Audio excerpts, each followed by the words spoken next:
नमस्कार विद्यार्थी मित्रांनो. Friends, I welcome all of you in this video.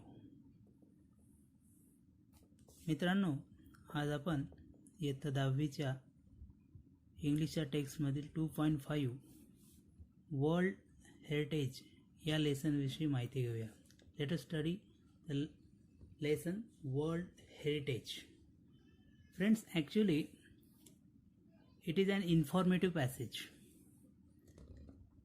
So let us study. See, when the text opens, बघा, सुरुवातीलाच या ठिकाणी जागतिक वारसा असलेले काही स्थळ किंवा मॉन्युमेंट्स त्यांचे पिक्चर्स दिले. बरोबर आहे. 1 2 3 4. An actual passage starts from here. So I am going to read the text with proper stress, pronunciation and intonation. I request all of you friends, please listen carefully, pay attention. लक्ष द्या.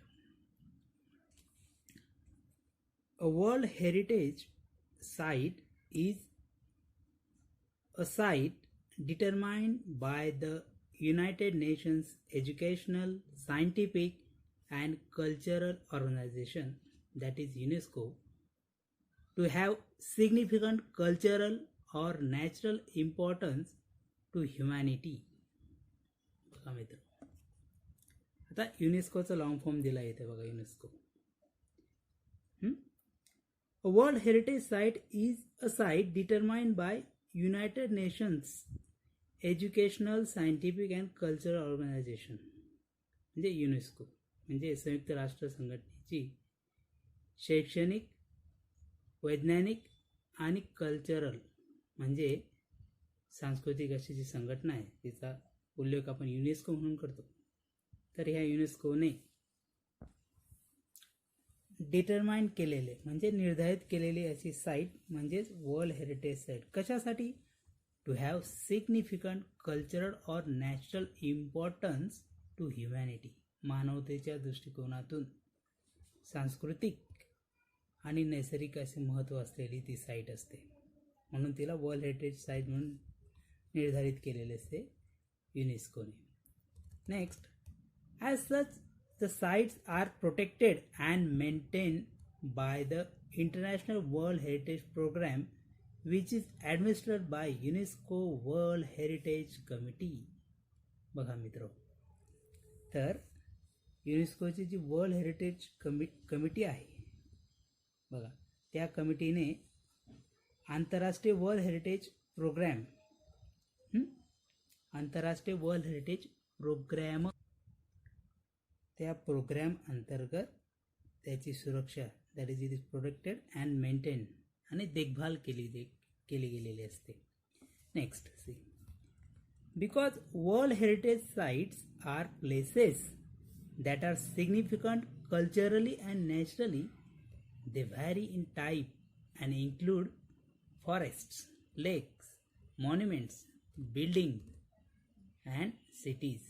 बघा मित्र, आता ह्या world heritage ज्या sites असतात त्या सांस्कृतिक आणि निसर्गदत्त महत्त्वाच्या असतात आणि म्हणून त्या वेगवेगळ्या प्रकारच्या असतात. त्यात कोणकोणत्या गोष्टी येतात त्या साईट्समध्ये? वने, फॉरेस्ट, लेक्स, मॉन्युमेंट्स, बिल्डिंग्स, इमारती असतात आणि काही सिटीज सुद्धा असतात त्याच्यामध्ये. Let us see first marginal question here. बघा, एक पहिला मार्जिनल क्वेश्चन आपण इथं घेऊया. पहा, in the margin the question is given, what significant aspect should a world heritage site have. बघा, कोणता महत्त्वाचा आस्पेक्ट असला पाहिजे? व्हॉट सिग्निफिकंट आस्पेक्ट्स कोणते असले पाहिजे? Significant aspect should a world heritage site have. बघा, काय असलं पाहिजे की it should be important from the point of view of culture and nature. बरोबर आहे, to humanity. Any world heritage site should have this much importance that it should be useful for humanity. मानवतेसाठी ती महत्त्वाची असली पाहिजे. बरोबर आहे, from the point of view of culture and nature. हे झालं त्याचं उत्तर. नेक्स्ट बघा मित्रांनो, हेरिटेजचा पण अर्थ या ठिकाणी दिलेला आहे. Heritage means that which is valued because of historical, natural और cultural importance. Okay, next paragraph. World heritage sites can also be a combination of both cultural and national areas. बघा, म्हणजे वर्ल्ड हेरिटेज साईट हे याच्यामध्ये सांस्कृतिक आणि नैसर्गिक हे दोघी बाबी येऊ शकतात. For example, Mount Huangshan in China is a site with significance to human culture because it played a role in historical Chinese art and literature. The mountain is also significant because of its physical landscape characteristics. बघा आता दोघं उदाहरणांमध्ये दिलेलं आहे की mount होंगशॉन जो आहे चायनाचा, हा बघा चायनीज आर्ट अँड लिटरेचर म्हणजे चायनीजच्या कला आणि सांस्कृतिक वारसा जो आहे त्यामध्ये त्याने महत्त्वाचा रोल प्ले केलेला आहे. चायनाच्या ऐतिहासिक कला आणि आपण काय म्हणतो साहित्यामध्ये, साहित्यात. आणि आणखी महत्त्वाची गोष्ट अशी की ती it has important from the point of view of physical landscape, म्हणजे आपण प्राकृतिक रचनेच्या दृष्टीने बी तो खूप महत्त्वाचा आहे. Okay, see next point. See history of world heritage sites. आता आपण इतिहास बघूया हा पॉइंट. आता there are some information given under such big or bold words or what we can say. हे बोल्ड याच्यामध्ये दिले पण ते पिंक याच्यात दिलेले. बघा आता एक एक माहिती आपल्याला आता बघत जायची आहे. आता एक महत्त्वाची गोष्ट मी तुम्हाला इथं सांगतो या टेक्स्टमध्ये. या टेक्स्टचा अभ्यास करताना मित्रांनो यात जे स्पेलिंग आहेत, there are so many new spellings. I have already told you that this is informative passage आहे आणि यामध्ये स्पेलिंग खूप मोठे पण आहेत, म्हणजे 5 लेटरच्या वर आहेत. ते व्यवस्थित पाठ करा. चला मग next. See history of world heritage sites. Although the idea of protecting cultural and natural heritage sites around the world began in the next page, early 20th century, momentum for its actual creation was not until the 1950s. बघा मित्र, म्हणजे जगभरातल्या या सांस्कृतिक आणि नैसर्गिक वारसा स्थळांचे संरक्षण करण्याची जी कल्पना होती ही जरी 20व्या शतकाच्या सुरुवातीला अस्तित्वात आली असली तरी सुद्धा प्रत्यक्षामध्ये मात्र बघा 1950 ज्याला म्हणतो आपण 1950, तर 1950 पर्यंत त्याला मोमेंटम मिळालेला नव्हता, चालना मिळालेली नव्हती या गोष्टीला. Next, in 1954 Egypt started plans to build the Aswan High Dam to collect and control water from the Nile River. बघा 1954 मध्ये काय झालं तर इजिप्तने एक योजना आखली आसवान डॅम बांधण्यासाठी. त्यांनी नाईल नदीचं पाणी नियंत्रित करायचं आणि अडवायचं ठरवलं. त्यांनी एक प्लॅन आखला. The initial plan was for the dams construction would have flooded the valley containing the Abu Simbel temple and scores of ancient Egyptian artifacts. आता हा जो प्लॅन होता या प्लॅन अंतर्गत काय होणार होतं, इनिशियल प्लॅन जो सुरुवातीचा जो प्लॅन होता त्यामध्ये बरेचसे बघा इथं दिलं अबू सिम्बल टेम्पल जे होते ते मंदिरे आणि बऱ्याचशा प्राचीन इजिप्शियन अशा वास्तू ज्या होत्या त्या बुडून जाणार होत्या. Okay, to protect the temples and artifacts, UNESCO launched an international campaign in 1959 that called for dismantling and movement of the temples to higher ground. मग ही जी मंदिरं होती, ही मंदिरे आणि प्राचीन इजिप्त असे मॉन्युमेंट जे होते त्यांचं संरक्षण करण्यासाठी आर्टिफॅक्ट्स ज्याला म्हणतो त्याचे बघा इथं मिनिंग दिलं आर्टिफॅक्ट्सचं, any objects made by human being. तर ह्या काही कलात्मक अशा आर्टिफॅक्ट यांचं संवर्धन करण्यासाठी to protect that UNESCO launch and international campaign. युनेस्कोने एक आंतरराष्ट्रीय मोहीम आखली. तर ती काय होती? That is to dismantle and movement of temples to higher ground. म्हणजे मंदिरे उतरवून घ्यायची आणि ती उंच अशा ठिकाणी ठेवायची. The project cost and estimated $80 million, $40 million of which came from 50 different countries. बघा त्याला खर्च किती होता बघा, अंदाजे $80 million खर्च होता या प्रोजेक्टला, आणि त्यातला 40 म्हणजे निम्मे $1 million जो खर्च आहे तो 50 वेगवेगळ्या देशांकडून करण्यात आला.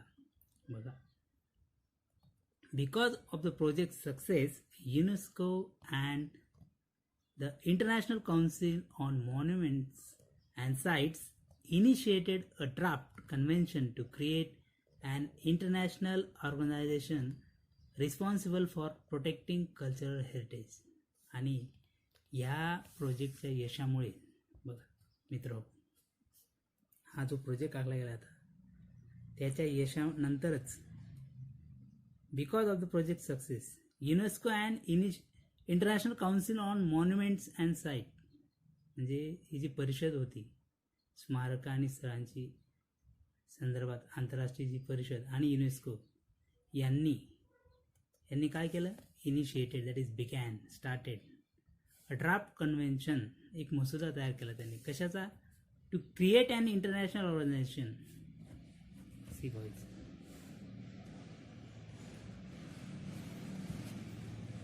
To create an international organisation responsible for protecting cultural heritage. म्हणजे यांनी युनेस्को आणि आंतरराष्ट्रीय स्मारके आणि स्थळ परिषद जी होती यांनी सांस्कृतिक वारसा स्थळांचे संरक्षण करण्याची जबाबदारी घेण्यासाठी एक आंतरराष्ट्रीय संस्था निर्माण करण्याचा मसुदा त्यांनी तयार केला. हे बघा, ड्राफ्ट कन्व्हेन्शन, एक मसुदा त्यांनी तयार केला आहे. Next paragraph see. आता एक लेटेस्ट एक मार्जिनल क्वेश्चन आहे. हे बघा, एक प्रश्न आहे इथं. See, why did UNESCO launch an international campaign in 1959? See, the answer is here. Why, का युनेस्कोने लॉन्च केली इंटरनॅशनल कॅम्पेन 1959ला? See, UNESCO launch an international campaign in 1959 to dismantle and movement of temples to higher ground.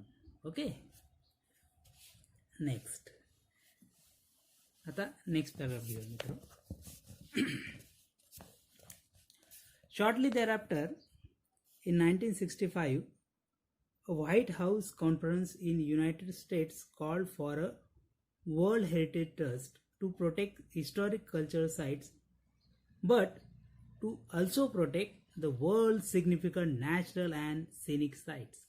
बघा, आता त्याच्यानंतर जगभरातून झालेल्या प्रयत्नांची इथं माहिती आली. बघा, काही कालावधीनंतर ही कॅम्पेन, हा मसुदा तयार केल्याच्या नंतर लगेचच व्हाईट हाऊसमध्ये, कुठे येते? अमेरिकेमध्ये. बघा, in 1965 a White house conference in United States call for world heritage trust, म्हणजे जागतिक विश्वस्त संस्थेची स्थापना. लक्ष द्या, जागतिक वारसा विश्वस्त संस्था स्थापन करण्याची मागणी केली गेली. कुठं? व्हाईट हाऊसमधल्या, युनायटेड स्टेटमधल्या व्हाईट हाऊसच्या कॉन्फरन्सने ती मागणी केलेली आहे. सी, कशासाठी? To protect historic culture site. नुसतं ऐतिहासिक सांस्कृतिक साईटच प्रोटेक्ट करायचं तर नाही, but to also protect the world significant natural and scenic site. ज्या दृश्य पाहण्यासारख्या आणि नैसर्गिकदृष्ट्या महत्त्वाच्या ज्या साईट्स आहेत त्यांचं सुद्धा संरक्षण झालं पाहिजे. याकरिता त्यांनी जागतिक वारसा विश्वस्त संस्था स्थापन करायचं ठरवलं, वर्ल्ड हेरिटेज ट्रस्ट त्याला म्हणतो. Next, finally in 1968 the international union for conservation of nature develop similar goals. बघा मित्रांनो, नंतर आणखी याच दिशेने पाऊल कसं चाललेलं बघा. Finally 1968 1968 international union for conservation of nature, म्हणजे आंतरराष्ट्रीय अशी परिषद संस्था ज्याला म्हणतो, निसर्ग संरक्षक ज्याला म्हणतो, निसर्ग संरक्षक, बरोबर आहे.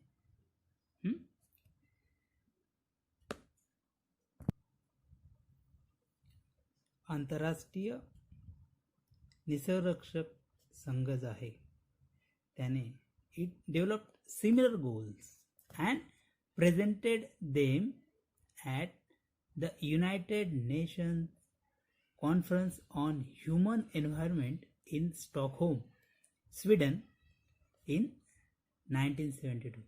तर हा जो संघ होता निसर्गरक्षक संघ, याने तेच सिमिलर गोल समोर ठेवले आणि युनायटेड नेशन्सची जी कॉन्फरन्स झाली स्टॉकहोमला स्वीडनमध्ये, कशावर होती ती आधारित? मानवी पर्यावरणावर. 1972 साली ती जी कॉन्फरन्स झाली त्याच्यामध्ये त्यांनी सिमिलर गोल समोर ठेवले या परिषदेमध्ये. Following the presentation of these goals, म्हणजे हे कोणते गोल? हे सिमिलर गोल, यांनी जे गोल ठेवले होते तेच.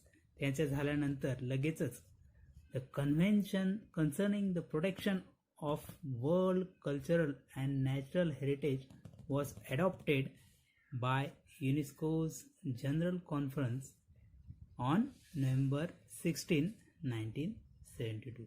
बघा, म्हणजे after presentation of these goals, the goals those are important from the point of view of protection of nature, that is protection of this world heritage site from the point of view of nature and history. ते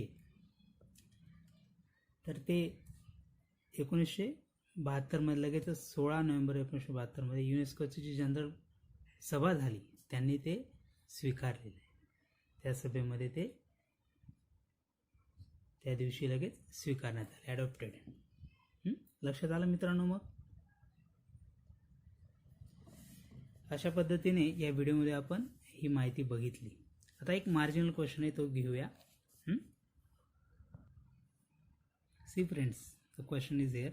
व्हाय did a White house conference in the United States call for a world heritage trust? बघा, त्याचं उत्तर इथे आहे. बघा, त्यांनी जे white house conference जी होती युनायटेड स्टेट्सची, त्यांनी वर्ल्ड हेरिटेज ट्रस्ट का कॉल केलं त्याला? बघा, कशाकरिता? The answer is given here. त्याची स्थापना का केली? बघा, white house conference in the United States call for world heritage trust to protect historic cultural sites but to also protect the world significant natural and scenic sites. Okay, the answer is here. मित्र हो, आज आपण या व्हिडिओमध्ये इथेच थांबू. पुढच्या व्हिडिओमध्ये आपण हा जो नेक्स्ट पॉईंट आहे इथून सुरुवात करू, the world heritage committee. Okay, तोपर्यंत आज जे शिकवलं आत्ता त्याचा व्यवस्थित अभ्यास करा. Okay, thank you.